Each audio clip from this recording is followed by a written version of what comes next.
According to the World Bank, in 2015, sub-Saharan Africa's rate for extreme poverty will be 42%, or 408 million of the world's 970 million people living in extreme poverty.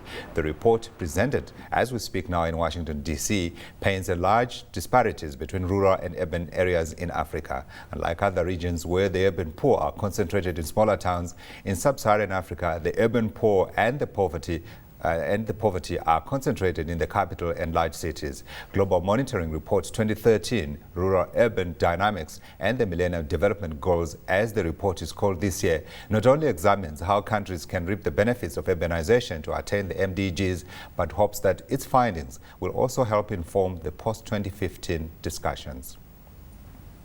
Governments around the world's emerging economies are constantly seeking ways to improve their regulatory landscapes, to improve doing business at both local and regional levels in the interest of competitive enterprise development. Joining us now to discuss reform in doing business at the national and subnational levels in Africa is Jamil Hajipeyolu, and I'm hoping I got that right, from the Investment Climate Advisory Services at the World Bank Group. Jamil, thanks for your time. Thank you very much for having me. I wanted us to begin by perhaps you giving us a sense of just where we stand at the national as well as regional levels within Africa in terms of reform of the regulatory framework, which is where you are primarily focused on. Sure. Well, if you look historically, you will see that the economic reform history in Africa is not very strong. If you look at most economic competitiveness rankings in the world, you're very likely to see sub-Saharan African economies on the bottom of the list. However, what we see in reality is that this is changing. Investment climate reforms, business regulatory reforms have been picking up in sub-Saharan Africa.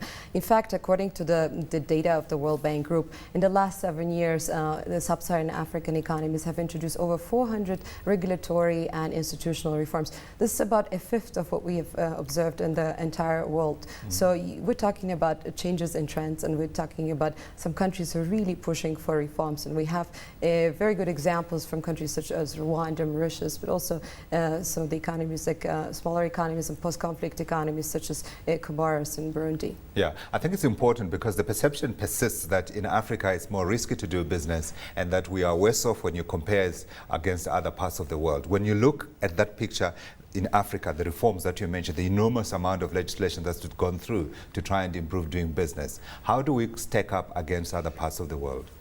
I mean, again, as I said, if you look at most of the economic competitiveness rankings, so most of the sub-Saharan African economies are likely to be in the bottom, but this has been changing. In fact, some of the economies such as Mauritius, Rwanda, and South Africa itself, they continue to improve their business environment and improve their rankings on these reports. Now, you said that one of the main objectives for this sort of event that you have now is to try and get policymakers together so they can learn from each other. How effective have these workshops been? Sure.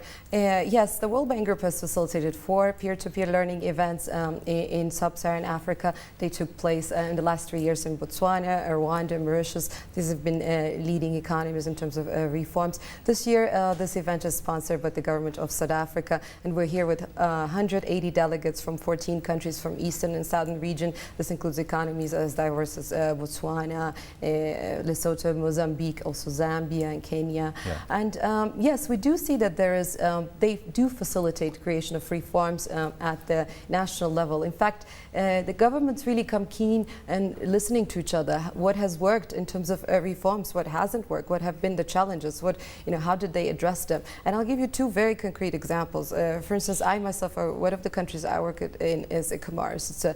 It's an island nation with a population of less than 1 million, but it does take these reforms seriously. They were at our peer-to-peer learning event in Botswana and Gaborone last year, and they were very affected by the presentation on contract enforcement, about the process in the courts. And they have invited the World Bank Group experts to help them facilitate and establish an alternative dispute mechanism for courts to make the processes faster and more efficient, and they have implemented that reform. Another example very quickly is Burundi. They were very influenced by the presentations on the one-stop shops on company creation. They have created one ever since. Now you can start your company in one day in Burundi, and they're now considered to be among one of the newer reformers on the continent. So yes, we do see that these peer-to-peer learning in Africa, they do contribute to this reform dialogue. But would you say this is a general picture? In other words, this is something that's being done consistently across the African continent, or this is being done in parts, in other parts? I mean, you mentioned Botswana, you mentioned Mauritius, you mentioned Rwanda, you mentioned Burundi. But when you look at Southern Africa, for instance, you look at Zimbabwe and what's going on there, and then you look around the region, those countries that surround it, you don't see the same kind of peer pressure nor acceptance that actually things are not working and they need to be changed. Yeah. No, in fact, I mean, I would say that a lot of the governments on the continent are engaged. Engagement has been on the rise, but you're right. Perhaps there are some of the countries that have not been so much active in reforming, and this is precisely our goal by organizing these events, by increasing awareness of reforms, by showing the impact on the ground, the benefit to the real businesses, for the small and medium enterprises, to really increase this mindset and encourage governments to reform. And as I said, there are 14 delegations, 14 different countries represented at the event today, and I'm very positive that we'll be able to expand the story of reform further. Particularly Zimbabwe. Yes. Now, speaking about Zimbabwe, I'd like to touch on the topic of competitiveness. About a year ago, I covered a story looking at cross-border trade, particularly in the sub-Saharan region. And I was at Beitbridge Border Post, which is the post between South Africa and Zimbabwe. And when I got there, there were trucks that had been waiting there sometimes not just days, but weeks and months on end. And every day they were there, it obviously made more costs for the company, and those costs are obviously going to be transferred through to the consumers.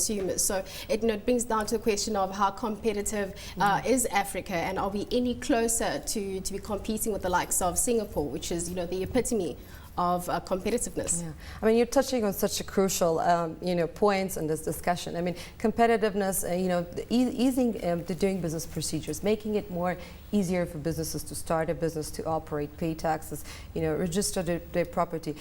These are all the things that make it, if you do reduce these barriers for entrepreneurs, then you will see that they will have to spend less time dealing with bureaucracy and more time to deal with their own business operations, and therefore this will contribute to the competitiveness of their economy. That point that you just mentioned about, it does touch upon one of the areas that we work in, which is trade logistics. And, just what you just said about Singapore, I don't think Africa is that far. We don't have to go really far, to Singapore to find examples of best practice. This is precisely what we've been talking. Mauritius, for instance, is one of the best performing economies in terms of this business reforms, regulatory simplification reforms, and on the trade. You won't believe, in Singapore it takes 4 documents, for instance, to comply with all importing and export procedures. In Mauritius, it's 4 for export and 5 for import. And again, in terms of time, in Singapore it's 5. In Mauritius, you're looking only at 10 days. So examples are not far, and we can learn from our neighbors.